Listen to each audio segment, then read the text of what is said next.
Welcome to all. Hope you all are doing great. तो मैंने आप लोगों के लिए ना एक टेलीग्राम ग्रुप और एक इंस्टाग्राम पेज बना दिया है। सो please join those both the pages. In case आपको कोई भी डाउट होता है तो आप वहाँ पूछ सकते हो मुझसे। I will try to clear all your doubts. Message करके बिल्कुल पूछ सकते हो। In case you want any kind of guidance instructions, so please join the group. तो चलो बिना टाइम वेस्ट किए हम अपनी क्लास स्टार्ट करते हैं। लास्ट क्लास में हमने एलिमेंट्स ऑफ प्लानिंग पढ़ ली थी। अब हम उन एलिमेंट्स के बीच क्या रिलेशनशिप है ये पढ़ने वाले हैं। That is relationship between audit strategy and audit plan. Audit strategy sets the broad overall approach to the audit, whereas audit plan addresses the various matters identified in the overall audit strategy. हम ना audit strategy में एक approach set कर देते हैं कि हमें इतना काम करना है, इतने टाइम के अंदर करना है और ये काम करना है। वहीं ऑडिट प्लानिंग में जब हम ऑडिट स्ट्रेटजी में कुछ मैटर्स को लेके बोलते हैं ना कि ये चेक करनी है, हमारा ये स्कोप है, तो ऑडिट प्लान में हम उन्हीं मैटर्स को एड्रेस करते हुए अपनी ऑडिट प्रोसीजर्स चूज करते हैं। Audit strategy determines scope, timing, and direction of audit. Audit plan describes how strategy is going to be implemented. जहाँ ऑडिट स्ट्रेटजी में हम ये डिटरमाइन करते हैं ना कि हमें इस एक पर्टिकुलर पॉइंट में पहुँचना है, तो ऑडिट प्लान में हम ये देखते हैं कि हमें यहाँ कैसे पहुँचना है। The audit plan is more detailed than the overall audit strategy that includes the nature, timing, and extent of audit procedures to be performed by engagement team members.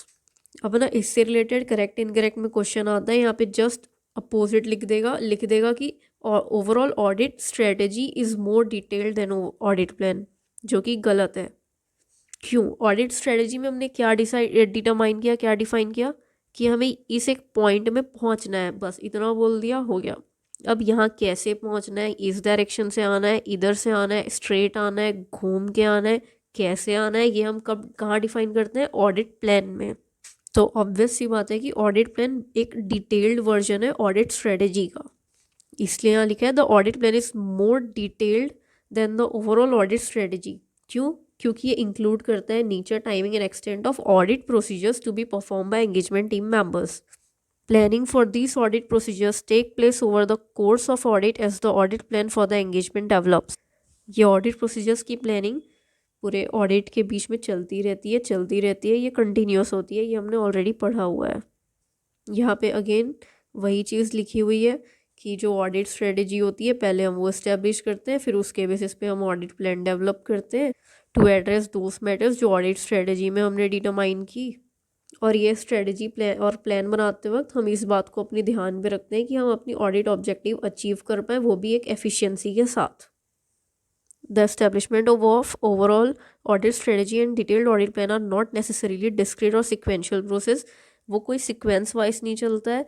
कभी कभी ऐसे होता है ना, जब आपका प्लान चेंज होता है तो उसकी वजह से आपका स्ट्रेटजी भी चेंज होता है। वही लिखा है but are closely inter related since changes in one may result in consequential changes to the other. For example, मान लो आपने प्लान किया हम इस पर्टिकुलर चीज़ को चेक करने के लिए 10 प्रोसीजर्स परफॉर्म करेंगे, क्योंकि आपके पास 10 दिन का ही टाइम है। आपको स्ट्रेटजी में बताया था टाइमिंग 10 दिन है, तो आपने प्लान किया उस 10 दिन के अंदर हम ये 10 प्रोसीजर परफॉर्म करेंगे। अब आपको परफॉर्म करते हुए कुछ ऐसा एविडेंस मिला कि आपको लग रहा है यहाँ पे शायद फ्रॉड हो सकता है। अब आपको वहाँ पे कुछ अलग प्रोसीजर्स परफॉर्म करने पड़ेंगे, कुछ एक्स्ट्रा प्रोसीजर्स परफॉर्म करने पड़ेंगे टू चेक वेदर सच में वहाँ पे फ्रॉड है या नहीं, जिसकी वजह से अब आपको टाइम ज़्यादा लगेगा। अब आपकी टाइम चेंज हुई तो आपकी स्ट्रेटजी चेंज हुई। तो वही लिखा है, अगर स्ट्रेटजी में चेंज आ रहा है तो हमारी प्लान चेंज होगी, प्लान चेंज हो रहा है तो स्ट्रेटजी चेंज होगी। दोनों चीज़ें एक दूसरे से इंटर रिलेटेड है। And here we are done with the relationship between audit strategy and audit plan. हमारा नेक्स्ट टॉपिक जो ये है, ये कोई टॉपिक एक्चुअली में है नहीं, इसमें बस ये बोला है कि ओवरऑल ऑडिट स्ट्रेटजी बनाना और ऑडिट प्लान बनाना एक ऑडिटर की रिस्पॉन्सिबिलिटी होती है। अच्छा, मैंने ये इसलिए कहा कि ये कोई टॉपिक नहीं है क्योंकि इसमें कुछ आपको ऐसा डीप में पढ़ना नहीं है, बस इसमें इतना बताया है कि ऑडिटर की रिस्पॉन्सिबिलिटी होती है, पर इससे भी क्वेश्चन आते हैं। चलो ये जो इलस्ट्रेशन दिया है ना, ये पढ़ के देखो एक बार। W, the auditor of SKM Limited, asks its finance and audit head to prepare audit strategy for conducting audit of SKM Limited. W also insists him to draw detailed audit procedures on the request of auditor W. completes audit strategy as well as audit procedure as prepared by finance head of the company. Subsequently, auditor realizes that effectiveness of the audit is compromised and it was his responsibility to prepare the overall audit strategy. Comment. तो इसमें ये बोला है कि जो SKM limited का auditor है, auditor W, उसने खुद स्ट्रेटेजी और प्लान ना बना के फाइनेंस टीम और ऑडिट हेड जो थे उनको बोल दिया कि आप बना लो. तो क्या ये सही है? नहीं. तो वही लिखा है आंसर में. Overall audit strategy and the audit plan the auditors responsibility and according to which approach of W was wrong. In case किसी टॉपिक में डाउट आ जाता है ना, या कोई पर्टिकुलर चीज़ समझ ना आ रही हो, तो एक बार जो उस टॉपिक के बाद टेस्ट योर अंडरस्टैंडिंग या इलस्ट्रेशन दिया होता है ना, उसको पढ़ के देख लिया करो, फिर और अच्छी तरीके से क्लियर हो जाएगा आपको टॉपिक. बाकी अगर फिर भी कुछ चीज़ ना समझ आए या कहीं डाउट हो तो आप पूछ सकते हो. I will clear your doubts. Changes to planning decision during the course of audit. The auditor shall update and change the overall audit strategy and audit plan as necessary during the course of audit. जैसा कि आपको audit perform करते करते लगेगा, कोई भी ऐसी situation arise होगी, आपको फील होगा कि आपको अपनी ऑडिट स्ट्रेटजी या प्लान में चेंजेस करने चाहिए, तो आप कर देना. यहाँ पे ऐसा नहीं है कि अगर आपको लग रहा है चेंज करना चाहिए पर आप सोच रहे हो करूँ नहीं करूँ, नहीं. यहाँ पे क्या लिखा है? द ऑडिटर शैल मतलब करना ही होगा. अगर आपको कोई ऐसी सर्कमस्टांसेस दिख रही है, सिचुएशन दिख रही है जिसका अफेक्ट पड़ सकता है, तो आपको चेंज करना ही होगा. अब ये क्या सर्कमस्टांसेस हो सकती हैं? फॉर एग्जाम्पल कुछ दिए हैं यहाँ पे पॉइंट्स, वो पढ़ लेते हैं हम. As a result of unexpected event और चेंजेस इन कंडीशन. तो इसको समझने के लिए ना पहले हमें ये याद करना होगा, हमने एक क्लास में ये पढ़ा था कि प्लानिंग कंटिन्यूस होती है. अभी एक पर्टिकुलर ऑडिट की प्लानिंग कब स्टार्ट होती है? जब आप पिछली ऑडिट ख़त्म करते हो ना, उसके जस्ट बाद या उसी के साथ अगले साल की ऑडिट की प्लानिंग स्टार्ट हो जाती है.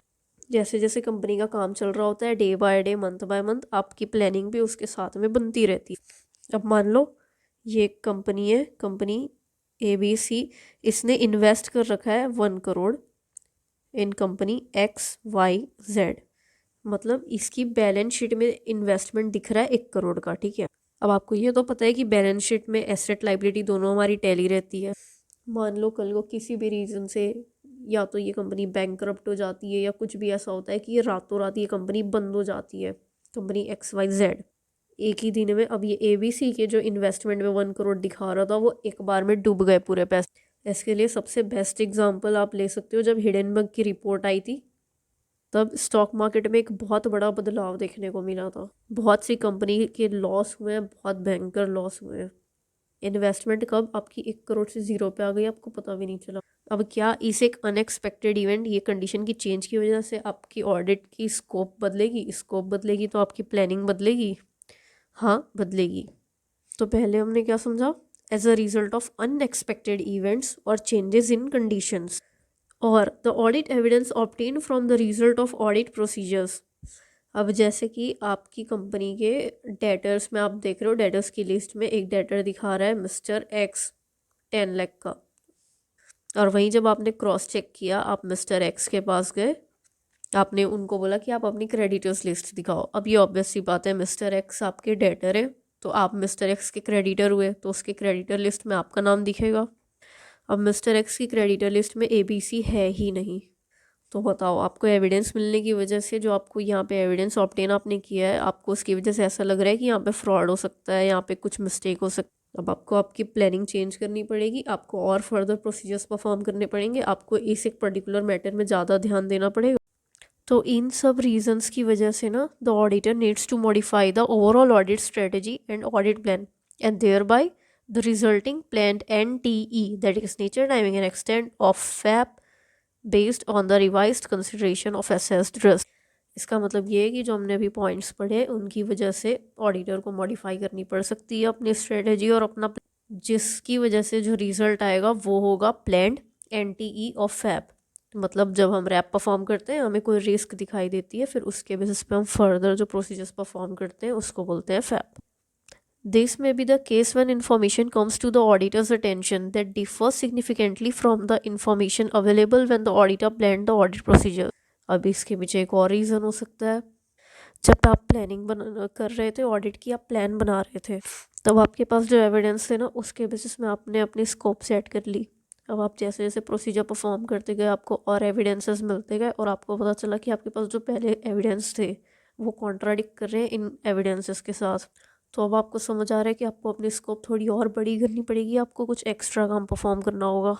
फॉर एग्ज़ाम्पल जो यहाँ पे दिया है वो है कि आपने चेक किया कि उनका इंटरनल कंट्रोल कैसा है, आपको लगा बहुत स्ट्रॉन्ग है, आपने उस बेसिस पे अपनी ऑडिट प्लान कर ली। जहाँ आपको 10 स्टेप परफॉर्म करने थे आपने बोला हम 5 ही करेंगे क्योंकि उनका इंटरनल कंट्रोल स्ट्रॉन्ग है तो हम उन पर रिलाई कर सकते हैं। फिर जब आप ऑडिट प्रोसीजर परफॉर्म करने लगे, यू रियलाइज इट कि उनका इंटरनल कंट्रोल वीक है, वहाँ पे कुछ लूप होल्स हैं जिसकी वजह से हम उन पर रिलाई नहीं कर सकते। तो अब यहाँ पे आपको अपनी स्कोप चेंज करनी पड़ेगी और ये एक बहुत ही इंपॉर्टेंट टॉपिक है, तो इसे अच्छी तरह से पढ़ो और याद करो। Our next topic is planning, supervision and review of work of engagement team members। इसमें यही बोला है कि ऑडिटर को प्लान करते वक्त ये भी प्लान करना चाहिए कि क्या नेचर, टाइमिंग और एक्सटेंट होगा, कैसे हम एंगेजमेंट टीम मेंबर्स को डायरेक्ट करेंगे उसका, और कैसे हम उनको सुपरवाइज करेंगे, उनके काम को रिव्यू करेंगे। अब इन तीन चीज़ों का जो ये नेचर, टाइमिंग और एक्सटेंट है ना, ये कुछ फैक्टर्स पे डिपेंड करता है। तो आओ कौन से हैं वो 4 फैक्टर्स, हम वो पढ़ें।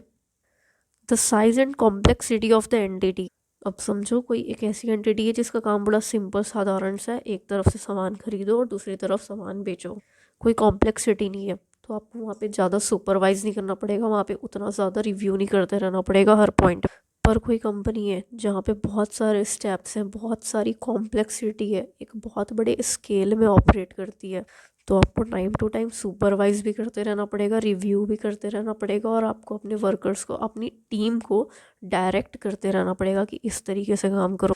द एरिया ऑफ ऑडिट वही है, सिंपल है, छोटा है, तो आप थोड़ा कम टाइमिंग दे सकते हो सुपरविजन में, पर ज़्यादा है तो आपको टाइमिंग भी ज़्यादा देनी होगी। The assessed ROMM, higher the ROMM higher will be the supervision, जितना कम रोमम उतनी कम supervision. The capabilities and competence of individual team members performing the audit work, जितने ज़्यादा कैपेबल, कॉम्पिटेंट, होशियार लोग उतना कम सुपरविजन। अब आपको पता है कि आप बहुत नए नए लोग ले जा रहे हो, उनको ज़्यादा एक्सपीरियंस नहीं है, वो अभी उतने कॉम्पिटेंट नहीं है, कैपेबल नहीं है, तो आप उनको ज़्यादा सुपरवाइज करोगे। तो कौन से 4 फैक्टर्स पे डिपेंड होता है? NTE of direction and supervision of engagement team members and review of their work.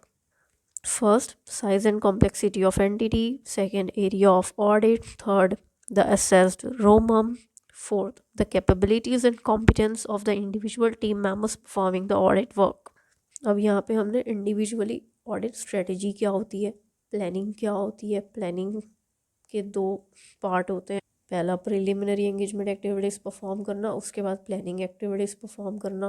ये सारी चीज़ें हमने समझ ली है, उनके बीच रिलेशनशिप कैसा होता है, कौन एक दूसरे पे दोनों डिपेंडेंट होते हैं, इंटर रिलेटेड होते हैं, एक में कोई चेंज हुआ तो दूसरे पे भी चेंज होगा। अब हम पढ़ेंगे documentation. The auditor shall document the overall audit strategy, the audit plan and any significant changes made during the audit engagement to the overall audit strategy or the audit plan and the reasons for such changes। तो हमें क्या क्या चीज़ें document करनी है, और देखो यहाँ क्या लिखा है, शेल मतलब कंपलसरी है, करनी ही है। जो हम स्ट्रेटजी बना रहे हैं, जो हम प्लान बना रहे हैं, और परफॉर्म करते वक्त बीच में कोई भी सिग्निफिकेंट चेंजेस हो रहे हैं हमारी ऑडिट एंगेजमेंट के टाइम पे उस स्ट्रेटजी में या प्लान में, और किस वजह से हो रहे हैं वो रीजंस। अब हमने ये तो पढ़ लिया कि क्या क्या डॉक्यूमेंट करना है, पर अरे अब स्ट्रेटजी में डॉक्यूमेंट क्या बनाओगे, वो पढ़ते हैं। The documentation of the overall audit strategy is a record of the key decisions considered necessary to properly plan the audit and to communicate significant matters to the engagement team। Audit strategy में हम क्या की decisions लेते हैं, हम अपनी scope define करते हैं, कितने टाइम पे उस स्कोप को कंप्लीट करनी है, वो किस डायरेक्शन में करनी है। तो ओवरऑल ऑडिट स्ट्रेटजी की डॉक्यूमेंटेशन में हम इसका रिकॉर्ड रखते हैं, जो हम की डिसीजंस लेते हैं लाइक स्कोप, टाइमिंग, डायरेक्शन, जो कि ज़रूरी है to properly make a plan. और हम इसमें ये भी डॉक्यूमेंट करेंगे कि किस तरीके से हम कम्युनिकेट करने वाले हैं सिग्निफिकेंट मैटर्स को हमारी एंगेजमेंट टीम के साथ।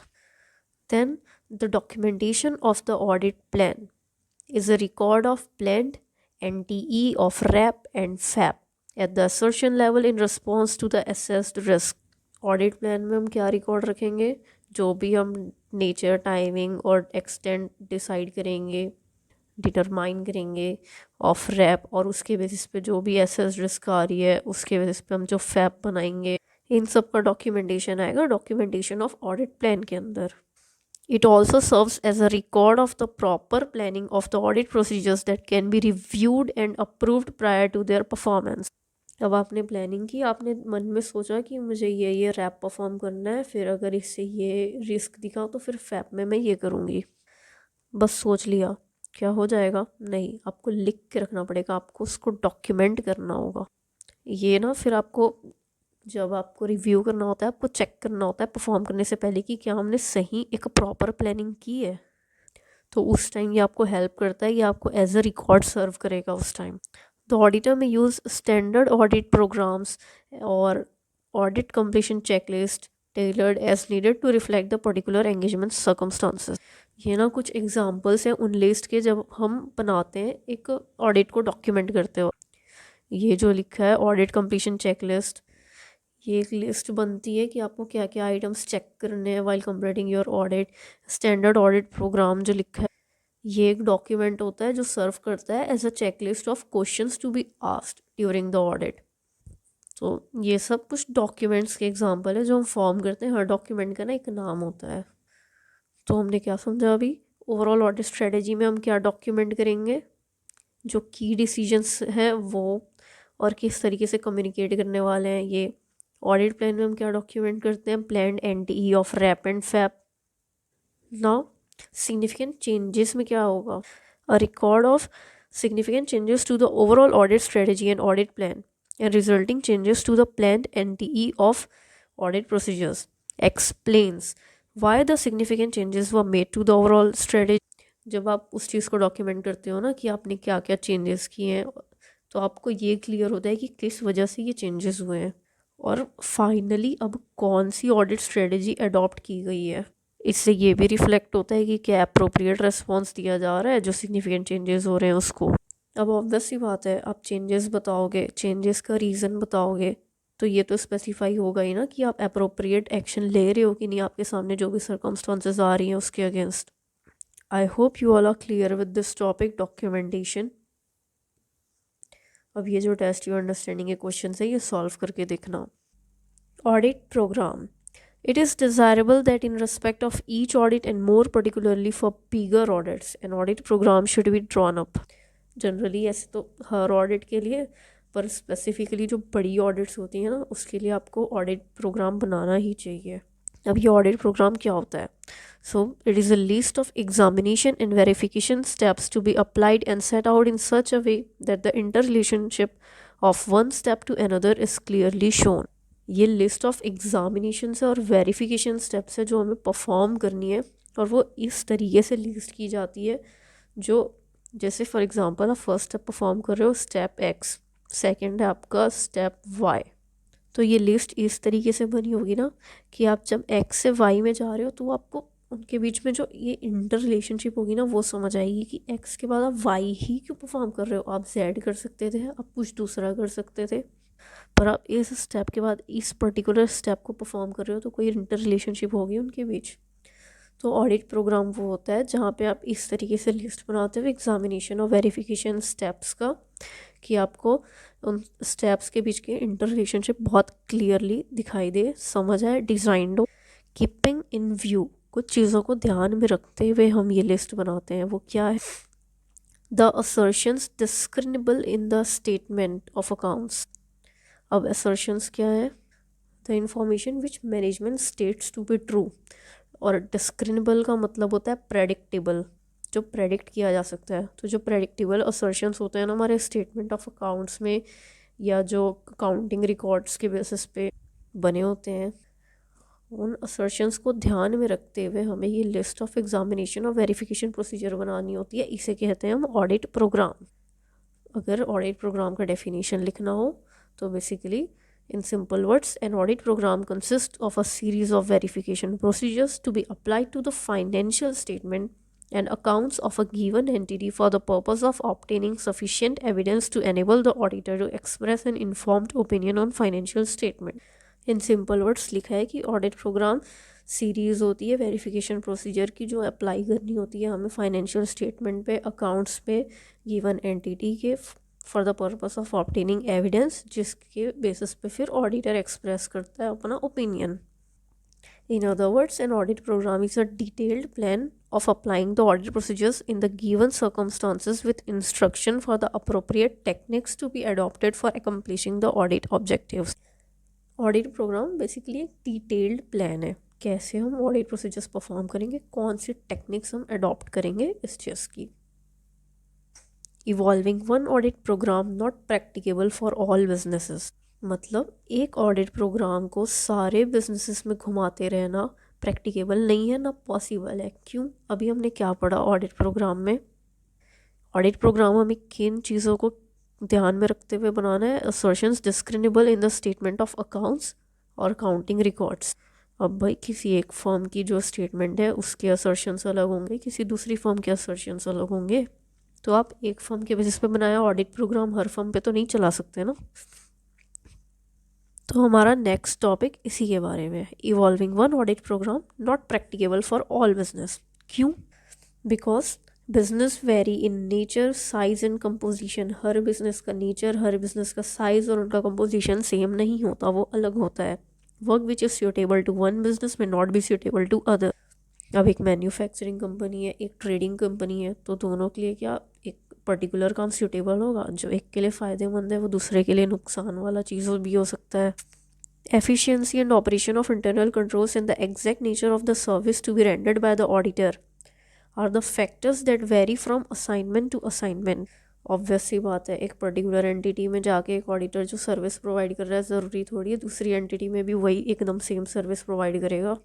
तो यहाँ पे वही लिखा है कि हर बिजनेस नेचर, साइज, कंपोजिशन में अलग होता है. ज़रूरी नहीं है कि कोई एक पर्टिकुलर वर्क हर बिजनेस के लिए सूटेबल हो. जो एक के लिए सूटेबल है वो दूसरे के लिए ख़राब हो सकता है. जो ऑडिटर एक जगह सर्विस प्रोवाइड कर रहा है वही वो दूसरी जगह नहीं प्रोवाइड कर रहा होगा, वहाँ दूसरी चीज़ कर रहा होगा. असाइनमेंट टू असाइनमेंट उसकी सर्विसेज भी बदल जाती हैं. So on account of such variations evolving one audit program applicable to all business under all circumstances is not practicable. However, it becomes necessity to specify in detail the audit program, the nature of work to be done, so that no time will be wasted on matters not pertinent to the engagement and any special matter or any specific situation can be taken care of. तो एक ही audit programme को ना आप हर जगह use नहीं कर सकते. फिर बनाते क्यों हम ऑडिट प्रोग्राम? मतलब कोई टाइम क्यों वेस्ट करेगा उसको डॉक्यूमेंट करने पे जब उसको आप 10 जगह यूज़ नहीं कर सकते. तो इसलिए क्योंकि ना इसमें आप एकदम डिटेल में ये स्पेसिफाई कर देते हो कि आपका काम का नेचर क्या है, आपको क्या क्या काम करना है, कैसे करना है, जिसकी वजह से आपका कोई टाइम वेस्ट नहीं होता है ऑन मैटर्स नॉट पर्टिनेंट, जो एकदम इम्पॉर्टेंट नहीं है. मतलब ठीक ठीक मैटर्स है, कुछ उसमें एकदम जोर देने की ज़रूरत नहीं है, सिग्निफिकेंट नहीं है. उन मैटर्स पे आपको टाइम नहीं वेस्ट करना पड़ता और आप कुछ स्पेशल मैटर्स पे, स्पेसिफिक सिचुएशंस पे ज़्यादा अच्छे से ध्यान दे पाते हो. I hope you all are clear with this. इसको ना पैराग्राफ को आप एक बार खुद से पढ़ के देखना. अगर आपको फिर भी कोई डाउट रहे आप पूछना, है विल क्लियर योर डाउट. बाकी मैं आपको शॉर्ट में अगर समझाऊँ कि इस पैराग्राफ में क्या बोला है तो ये है, जो आपका असिस्टेंट है ना उसको एक ओपन माइंड रखना पड़ेगा बियॉन्ड द प्रोग्राम जो उसको दिया गया है. क्यों? क्योंकि आपने प्रोग्राम बनाया ये सोच के कि क्या क्या आपके हिसाब से इम्पॉर्टेंट हो सकता है. अब जैसे कि आप प्लानिंग कर रहे हो, आप परफॉर्म कर रहे हो, परफॉर्म करते करते कोर्स ऑफ ऑडिट में आपको कुछ ऐसा सिचुएशन दिखा जिसकी वजह से आपको प्लान और स्ट्रेटेजी चेंज करनी पड़ती. लाइकवाइज प्रोग्राम में भी तो चेंजेस हो सकते हैं. तो यहाँ पे वही सब लिखा हुआ है कि हो सकता है आपको लग रहा हो कि कोई चीज़ मिनिमम एसेंशियल है, लेकिन वो चीज़ एक क्या बोलते हैं बहुत इम्पोर्टेंस की हो सकती है. वो उसके लिए क्या पता ज़रूरी हो कि आप उस चीज़ पे ध्यान दो. इस वजह से जो आपका असिस्टेंट होता है, जो काम कर रहा होता है, वो ओपन माइंड रखना चाहिए बियॉन्ड द प्रोग्राम. सिर्फ ऐसा नहीं कि प्रोग्राम में ये 10 चीज़ें लिखी है तो वही 10 चीज़ पे ध्यान दे. He should be instructed to note and report significant matters coming to his notice. अगर उसके ध्यान में कोई सिग्निफिकेंट मैटर आ रहा है तो वो नोट करेगा और वो आपको इन्फॉर्म भी करेगा. टू हिज सीनियर्स और टू पार्टनर्स और proprietors of the firm engaged for doing the audit. So here we are done with our today's class. Next topic हम कल की क्लास में स्टार्ट करेंगे। इन केस आपको कोई डाउट है तो आप पूछ लेना। I will clear your doubts. Thank you and all the best.